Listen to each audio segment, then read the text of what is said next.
Bonjour et bienvenue dans cette nouvelle Open the Boîte. Aujourd'hui, on vous présente Tussi Mussi de Yellow.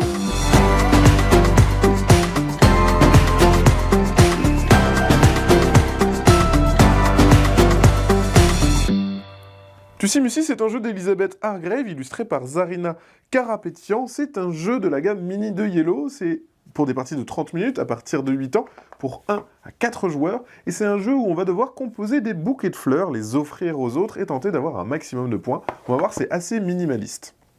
Mais il y a quand même du matériel dans la boîte à vous montrer. C'est par l'autrice de Wingspan. On est toujours dans un univers un petit peu mignon, tout beau.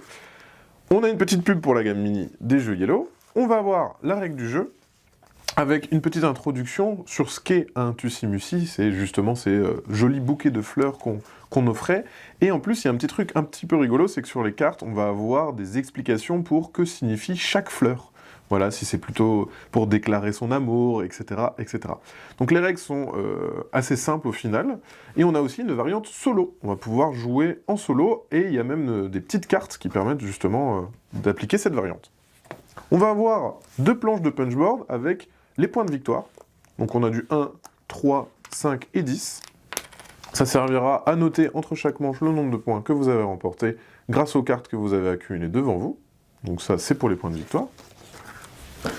Ensuite, on va avoir le cœur du jeu qui sont ces tuiles. Donc on n'est pas sur des cartes, on est vraiment sur de la tuile épaisse. Et ce sont que des tuiles uniques. Elles ont à chaque fois une couleur, elles ont à chaque fois éventuellement des points de victoire, un titre, la signification qui ne sert pas en jeu, mais qui va vous apprendre peut-être des choses sur les fleurs, et l'éventuel pouvoir qu'elle va avoir. Et on voit, voilà, il y a plein de fleurs différentes. Elles seront au milieu de la table, et vous allez piocher 2 fleurs. Vous les consultez, et il y en a une que vous mettez face cachée, et vous allez proposer à votre voisin une des 2 fleurs. Soit il accepte la fleur face visible, soit il accepte la fleur face cachée. Dans tous les cas, la fleur qu'il n'aura pas pris, vous la récupérerez et vous la mettrez devant vous. L'intérêt de ce petit jeu, c'est qu'il y a un côté un petit peu bluff de est-ce que je t'ai caché une carte qui t'intéressait ou elle est vraiment nulle parce que moi j'ai envie de la récupérer. Bref, ça c'est après en jouant qu'on adapte des stratégies. On va récupérer comme ça des fleurs, face cachée ou face visible, hop, qu'on va révéler en fin de partie. On aura 2 colonnes.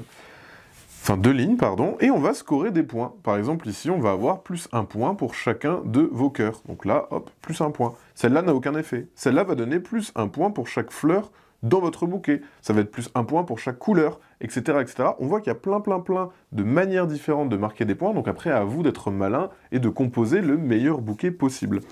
Je le disais, on a aussi des cartes. Donc ça sera pour la version solo. Vous allez composer face à une intelligence artificielle. Donc en fait, sur ces cartes-là, il va y avoir tout simplement l'organisation, comment elle va se faire. Donc c'est régi par des cartes avec cette petite carte spéciale sur la distribution, voilà.